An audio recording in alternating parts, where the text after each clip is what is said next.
Go to the CNN report on the latest election polls on the black voters. Watch. I keep looking for this to change, to go back to a historical norm, and it simply put has not yet. So this is the margin, or Biden and Trump among black voters, compare where we were at this point in 2020, compare where we are now. You know, at this point, look at this. In 2020, Joe Biden was getting 86% of the African-American vote. Look at where it is now. It's 70%. That's a 16-point drop, John. And more than that, it's not just that Joe Biden is losing ground, it's that Donald Trump is gaining ground. You go from 7%, single digits at this point in 2020, to now 21%. And again, John, I keep looking for signs that this is going to go back to normal, and I don't see it yet in the polling. If anything, right now we're careening towards a historic performance for a Republican presidential candidate, the likes of which we have not seen in 6 decades. And when you dig into this number here, what is the makeup of that number? This is where we get very interesting. So I decided to dive deeper into the crosstabs, figure out where is it that Joe Biden is truly struggling among black voters. All right, so this is black voters, Biden versus Trump margin. Look at black voters age 50 and older, and you'll see, look, Joe Biden was leading amongst this group at this point by 83 points back in 2020. Now it's 74 points. So, yeah, a slight decline in that margin, but nothing out of this world. Look at black voters under the age of 50. Holy cow, folks. Holy cow. Look at this. Joe Biden was up by 80 points among this group back at this point in 2020. Look at where that margin has careened down towards. It's now just, get this, 37 points. That lead has dropped by more than half, Mr. Berman. I just never seen anything like this. I'm like speechless, because you always look at history and you go, okay, this is a historic moment. If this polling is anywhere near correct, we are looking at a historic moment right now where black voters under the age of 50, which have historically been such a big part of the Democratic coalition, are leaving it in droves. Droves, Rick. What is it? When it's the youth side, that's not a good sign, is it? Not at all. And of course, they're the ones that feel the pain of Bidenflation and the horrible Biden economy more than anyone else. They can't get a job. They're coming out of these colleges and finding no jobs available. They're also watching their country fall apart. They know that we're handing them a broken nation and a crumbling culture. So, they want to see something different. I mean, just do the math there, Gene. That's a 300% increase for Trump, from 7% to 21%. It's absolutely huge. And I know you're not used to me giving advice to Democrats, but they would not be in this mess if they would have just followed the Constitution. They should have invoked the 25th Amendment a long time ago. It's very clearly stated that this guy cannot discharge the duties of the presidency, and they should have stood up for the Constitution, even though it would mean Kamala Harris as acting president. Maybe that would be worse for the Democrats, but actually, I used to think that. I don't think that anymore. I mean, this is as bad as it gets. And these kids that, under 50 that he's talking about in that polling data, they know better, man. They see this and they go, why is this guy our nominee? And they also see the whole field, and they're like, Mitch McConnell, Nancy Pelosi, Joe Biden. Why do we have these octogenarians running everything? We can do better. So I think the Democrat Party is in for a rude awakening, Gene, what we've said for a long time. I don't think, 6 weeks from now, that it's going to be Biden emerging from that convention in Chicago for the Democrats as the nominee. All right, let me bring Michelle. I want to ask you that very question. You can comment on the polls, of course, but do you believe what Rick just said? Is Joe Biden going to be the Democrat nominee? Well, that's the big question. I think he is certainly the biggest liability that they have at the top of the ticket, because he's not cool. There's nothing cool about him. And younger people who look at him, these gaffes happen literally every single day, and it's embarrassing. People can look the other way, but young people are seeing this on TikTok. They're seeing all these viral videos, and so now there's a narrative that is being created, a truthful narrative that because the Democrats are saying, don't believe your lying eyes. In other words, don't believe what you see in front of you. But the younger people, especially younger black men, are smart. They're seeing what Joe Biden is looking like. He's not cool. He's embarrassing. Plus, as Rick said, everything costs so much money, and the only jobs they can get are part-time jobs or very low-paid full-time jobs. So the world is not a better place for them. And if you just look back as recent as the Trump presidency, black men black young men did the best they had ever done in the American economy. And so again, black men aren't stupid, they're smart. They remember how good life was under Donald Trump, and they're seeing how bad life is under Joe Biden, and they're smart. They want a life that's going to work for themselves, Right. give themselves and their families a future. They can build a home if they have a decent job. All right. Well, you know, Detroit was typically a Democrat stronghold, but as President Trump does, he went there. Look at what's already happening in Detroit. They're doing to him what they've been doing to us for 400 years, man. You know what I'm saying? That's why I really like him. He don't have to do this. He does not have to. He's a billionaire. He can go to the beach, and no one would fault him. You know what I'm saying? But he's real, he's strong, and he's the only one who can help us. You know, there's others who can help us, but don't have the notoriety and don't have the fame. He's taking care of business, and he's already done it once. I want to see it again. Here is a Detroit rapper, I Swear Vezo, and what he had to say about voting in 2024 in Michigan. Watch. I don't agree with everything about President Trump. I don't agree with 100% everything that anybody does. However, I'm not voting based off of personal feelings. I'm voting based off personal experience. I've experienced Trump as president. I've experienced Joe Biden as president. And I like the way I like Trump as president more. All right. Well, that's pretty straightforward there, Michelle, don't you think? Yeah, it is. It's compare and contrast. It's take a look. Is your life better today than it was 4 years ago?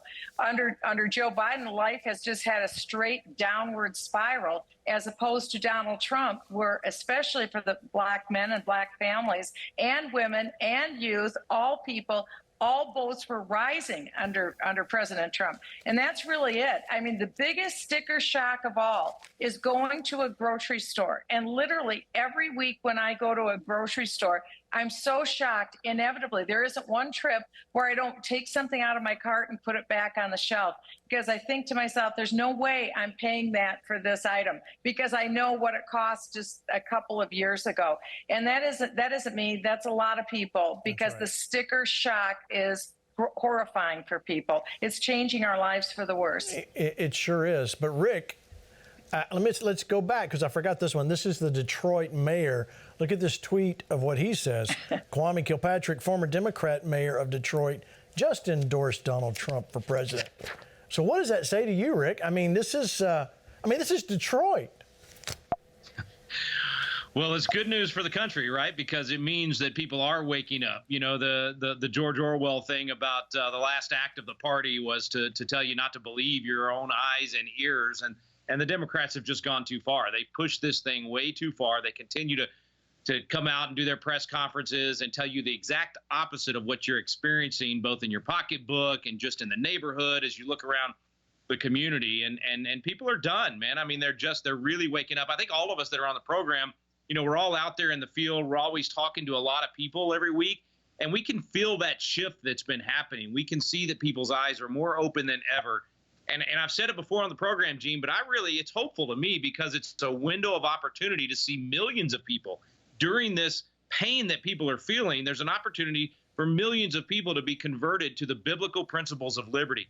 And we're seeing that in the black community, the Hispanic community, all across the nation. All Americans are realizing we can do a lot better. Michelle nailed it. I mean, that old Ronald Reagan question to Jimmy Carter all those years ago, or to the people during the debate with Jimmy Carter, are you better off than you were 4 years ago? That's not I got to really measure kind of answer. People know immediately we were way better off 4 years ago than we are today. All they have to do is go to the gas pump to figure that out. Let me show you this. Brandon Tatum posts, according to CNN, claiming America is a constitutional republic and not a democracy, which is exactly correct, is now deemed as violent speech and a threat to democracy by the left. Who else is done with letting these people shame us from the speaking truth? America is a constitutional republic. Listen, this is staggering, but I want you to watch this clip. I know it's maybe your favorite network, Michelle, but you got to watch it anyway. CNN, Republic of Democracy, or Democracy Watch.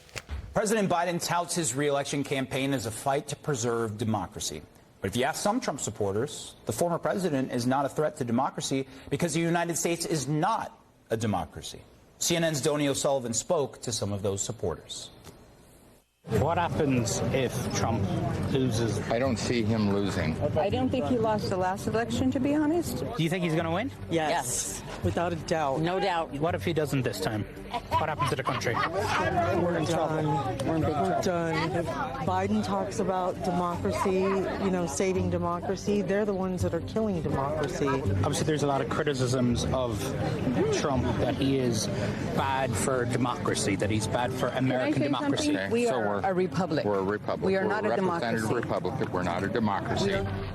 One thing we've been hearing at Trump rallies like this over the past few months is that America isn't really a democracy. America's not a democracy, it's a republic. It's not a democracy. Okay, democracy is actually not as good as you think it is. But for centuries, America has celebrated its democracy. Democracy is worth dying for. Democracy remains the definition of political legitimacy. But some Republicans and pro-Trump media are pushing the idea that America is not a democracy. The United States of America is not a democracy. We are a constitutional republic. The United States of America is not a democracy. You don't want to be in a democracy. We are not a democracy. We are a republic. Is America a democracy? America is a democracy. It was founded as a democracy. I've heard a lot of conspiracy theories. I hear a lot of things out on the road. But to hear Americans, people who would describe themselves as patriots, say that America is not a democracy, that stopped me in my tracks. Stopped you in your tracks? Well, it should stop you in your tracks because you don't know your history. You don't know what's going on. Michelle Bachmann, explain. First of all, I'm shocked this is even a CNN story. This is ridiculous, but go ahead. I'll let you explain. Well, I'd heard about this and I thought this really is the zenith of evidence of the poor quality of education that American students are getting, because your best evidence are the primary source documents of our country, the founding documents and what the founders said they were creating. They would be the best experts in this arena, and they knew what they had created. They said, we're rejecting a democracy. We're building a constitutional republic. And what does that mean, Gene? That means we have a document, a framework of law that we live by. And we believe that the people get to choose the leaders that they want to rule over them. And they get to choose the issues and the way they want the issues represented. That's a constitutional republic. If there's anything that we've seen, unfortunately, out of the current administration, they really hate the will of the people. And isn't that what they think a democracy is? They like their will. They don't like the will of the people. They've done everything they can to suppress the will of the people. And that's exactly what the founders wanted to preserve, the voice and will of the people. True. All right, let me show you what Glenn Beck says. How does CNN explain the battle hymn of the Republic, or the line into the Republic for which it stands? In our pledge, democracy is only part of the Republic. We have one man, one vote democracy to elect our representatives. They represent us to enact laws through the Constitution, which they all swear to protect and defend. That's a whole nother show. Why does the left seem to only care about democracy? Yes, it's important, but without the rest of it, democracy becomes mob rule. Rick, take us to school. But before you do, we're going to put up this website that obviously, Rick, you still got your job cut out for you. So we need, if you don't understand this still, go to biblicalcivics.com and take the course. All right, Rick, explain. Well, in fact, you mentioned my job cut out for me. I'm wondering if I can do a class at CNN. They obviously need one. But for anybody that wants to go through a lot of the detail on this, I mean, Michelle just laid it out so well. And then, of course, the tweet by Glenn was spot on as well, because what Glenn was saying right there at the end of that post is what we show in the class that the founding fathers specifically said. They said democracy is mobocracy, that it's one of the greatest of evils, and that it always ends in violence. They didn't want a democracy, as Michelle said. And I love the point she made about we're a republic, and we elect these representatives to go do things, but we pick the issues they can do things on. So not only are we a republic, we're a constitutional republic, meaning that when we send people to Washington or we send people to our state capital, we send them there and we say, do the best that you can within these boundaries, that our Constitution limits your decision-making to only those things that we, the people, have given them. That's very, very different from a democracy. And it's the reason America's been so successful. And the fact that they want to take us back to a democracy, I loved hearing a lot of those quotes. I wonder if that was some of our Constitution coaches in some of those interviews, because that's exactly what we tell them. When someone says you're a threat to democracy, you should say, absolutely, because democracy ends in violence. It's mobocracy. I'm for preserving the constitutional republic that our founding fathers gave us and that made us the most successful nation in history. I agree. The only thing that would make that clip better was a Patriot Academy shirt with a FlashPoint hat. And, I'm wondering, hey, I wonder if those people have been to our meeting. Right. All right, so let's go to some of the other more serious news and get off some of this silliness with CNN. Let me show you if you didn't know, what just happened in Israel. Let me show you this clip from ABC News about Bibi Netanyahu disbanding the war cabinet. Watch. We have breaking news. Israel says Prime Minister Benjamin Netanyahu has disbanded his war cabinet. Israel created the war cabinet days after the October 7th Hamas attack. According to a spokesperson, Netanyahu says there was no longer a need for an extra branch of government. He says he's now letting his security cabinet make decisions about the war. The move comes as the Israeli military is announcing a daytime tactical pause in some fighting to let more humanitarian aid into Gaza. Foreign correspondent Tom Sufi-Burridge joins me now from Jerusalem for more on this. Tom, how significant is it that Netanyahu has now disbanded his war cabinet, and what does it mean for the trajectory of the war?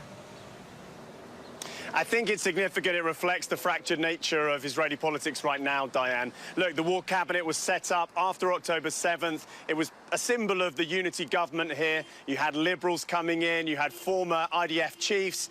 They, a week ago, stepped out of that war cabinet. Then in the last few days, you've had the far-right members of Netanyahu's coalition government saying they should be in the war cabinet. And in the end, you have Netanyahu, the prime minister, saying, actually, we don't need a war cabinet anymore. We'll go back to the security cabinet, a more traditional, larger body for decision-making. I think it shows the divisions it shows the pressures that Netanyahu's under, both from the far right and from more moderate liberal elements in Israeli politics. A spokesman for the IDF telling us this morning that it won't impact the chain of command of decisions. Tom Sufi-Burridge in Jerusalem, thank you. All right, so Michelle, let's talk about this. Is this really a big deal, or what do you think Bibi Netanyahu was really doing here? Well, I think it's significant. Over the weekend, there was a tragic loss of life among the Israeli defense soldiers. There were 8 that were killed in a tank. There were 2 that were killed in northern Gaza. And quite frankly, if you look at some of the decisions from the generals on the field in Gaza, they haven't been the best decisions. And there's a real question whether or not the United States government is intervening to force Israel, to put pressure on Israel to lose, to shrink back, and essentially to surrender to the Hamas forces that are in Gaza. I know that sounds like it's a crazy thing to say, but if you look at the pressure that the United States government has put on Israel and the speech that Joe Biden gave at the White House a week ago Friday, you would shake your head in horror at what the United States is asking Israel to do. Essentially, give up, wave the white flag of surrender, and have a ceasefire, and leave about 2/3 of the hostages behind in Israel and just in Gaza and just walk away. It's madness. So I'm grateful that there is a change. I'm grateful for some of the leaders who quite frankly made a mess of things running the war, and that would be some of the chiefs and the IDF. And so hopefully we'll get some people in now, these positions, who see that Israel needs to have a victory. They need to defeat Hamas. And if they don't defeat Hamas, then we're only going to see increased fury coming through Iran's proxies, both through Hezbollah and through the other ring of fire nations that are surrounding Israel today. All right, let me bring you back in, Mark Meckler, to speak on this with Israel. I mean, this is massive. I mean, Michelle broke it down so well there. You agree with this? Do you see any other aspects of this that we're missing? Well, I think part of it is you already had Benny Gantz resign from the war cabinet, so this was inevitable. This was going to fall apart. And I think, and what I hope and pray, is that you have Benjamin Netanyahu reasserting his authority to drive the government forward to eradicate Hamas. And it doesn't end with Hamas. There's a huge problem with Hezbollah in the north. they're going to have to deal with Hezbollah, much more sophisticated, much more powerful. They're going to have to drive them off of Israel's northern border, where over 100,000 people have now been moved out of their homes and been out of their homes for over 6 months now. So I'm hoping you see Netanyahu take a stronger hand. He's been very verbally strong with the United States. He's going to have to plot his own course at this point. All right. So much more to come. We're going to take a break. Michelle, I know we have to say goodbye to you. Thanks for coming on FlashPoint. We're always love having Michelle Bachmann with us. Thank you, Gene. The FlashPoint Live Rescue America Tour rolls into Ohio this June. We're calling on the FlashPoint Army and our American patriots to save the date and get ready to join us on the campus of Faith Life Church, June 27th through the 28th. Join Gene Bailey and the FlashPoint team as we gather together to turn our nation back to God. For more information and to register, visit us online at 2024flashpoint.live.